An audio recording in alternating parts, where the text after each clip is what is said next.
Бул жигиттин маалыматын кыргыз бийлиги тез арада аныктап тактап берсин. Мен уже түшүнүп турам, бул подстава экенин. Бул адамды уруп, сүйлөтүп койсо болот. Көрүнүп турат го кебетесинен таяк жегенин. Эки элдин бири-бирине болгон мамилесин көрүп туруп, көрө албагандардын кылганы деп кабыл алдым мен. 1 числа со мной созвонились незнакомые люди и предложили участвовать в митинге. Предложили 90 тысяч тенге. Поскольку я безработный в Кыргызстане, я согласился. Они купили мне билет. 2 числа я прилетел в Алмату.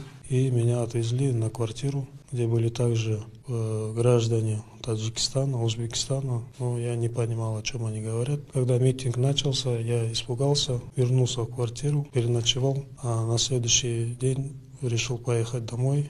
И меня задержали в селе Самсы, военные. Сколько человек было, когда вы приехали в квартиру в базу? Может быть, человек около 10.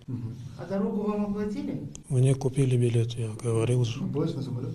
На самолет.